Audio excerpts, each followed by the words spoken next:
My name is Mr. W, if you don't already know, and the book that I'm going to be reading to you today is Coqui In The City. All right, so the book that I'm going to be reading again to you guys is Coqui In The City.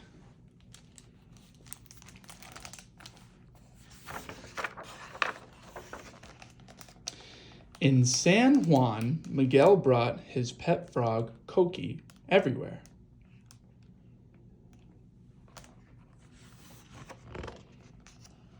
He brought him to play baseball with his friends, to visit the pond in the park, and to buy quesitos, his favorite snack, from the panaderia.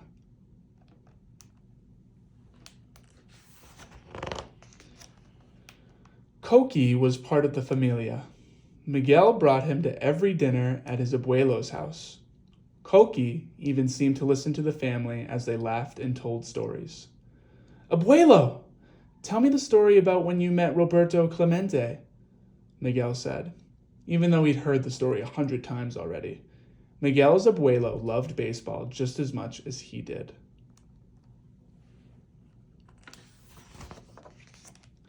At home, Miguel snuggled in bed as the sounds of the night covered him like a warm blanket. Coqui and his friends sang him to sleep. You can see little Coqui down in the corner. Coqui, Coqui. And then you can see all the other ones making the noise over here. Coqui, Coqui, Coqui. One morning, Mama and Papa had some important news. Nos vamos pa la Frera Hijo. They were moving to the United States mainland. "Will there be baseball there?" Miguel asked. "Definitely," said Papa. "In quesitos?"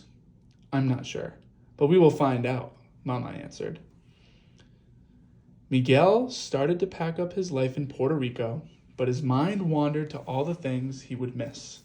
Flying kites in El Moro, going to his abuelo's house and climbing the mango tree in the backyard, and playing aguero in Paranda with family and friends during La Navidad.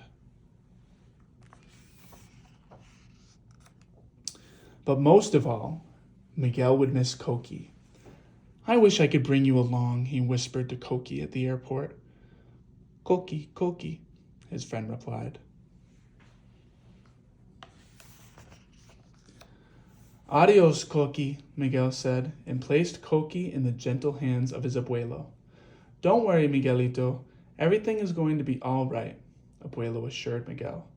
"La Canción del Coqui will be with you everywhere you go. Coqui will be in your smile, in your warm hugs, in your new adventures, and most importantly, in your loving heart," Abuelo said, pulling from his pocket a little surprise. It was an old baseball signed by the baseball legend Roberto Clemente. "Wow, for me?" Miguel asked. "Sí," Abuelo smiled, "to keep you company everywhere you go."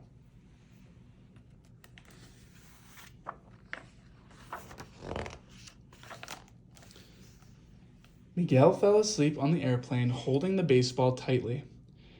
"Mira, mijo, look," Mama said, shaking him awake. Down below, hundreds of bright lights twinkled. "Look how tall the buildings are."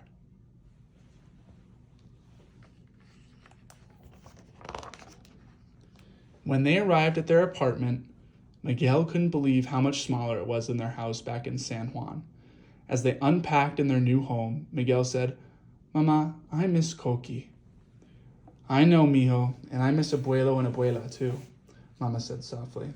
"Yes, I miss her hugs," Miguel said. "Why don't we go outside and explore the neighborhood before Papa comes back from work? That'll take our minds off of everything."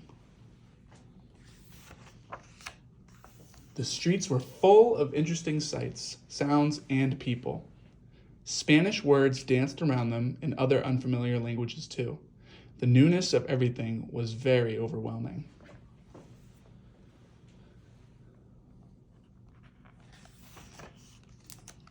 Then Miguel and Mama happened upon something familiar. A park! "Mira, mi mama, tienen empanadillas," said Miguel, excited to see something else he recognized.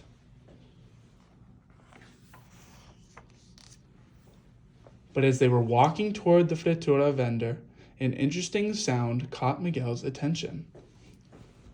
Croak, croak, ribbit, ribbit. Coqui? Miguel said, looking around him. Ribbit, croak, croak, ribbit. He found a small pond full of frogs, hopping, splashing, and catching flies on their tongues, just like Coqui. Mama, mira, can I take one home? Miguel asked. Mama laughed. No, mijo, let's keep exploring. When they stumbled onto a baseball field near the pond, Mama said, let's play some catch. Miguel still missed home, but throwing his Roberto Clemente ball made him feel a little bit better.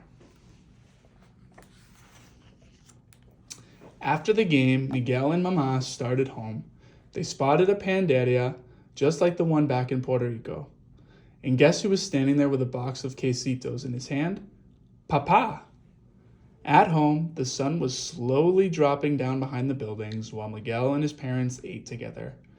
They were tired from the day, but it was a good kind of tired. Miguel snuggled in a bed as the sounds of the city at night covered him like a warm blanket.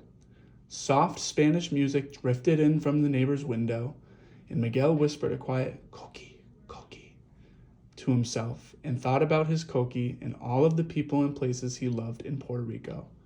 They would always be close to his heart, no matter where he was. Some things were definitely different in New York, but some things were just the same.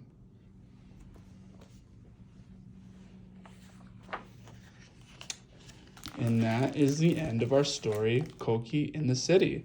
I hope you guys enjoyed, and I can't wait to hear your thoughts about it.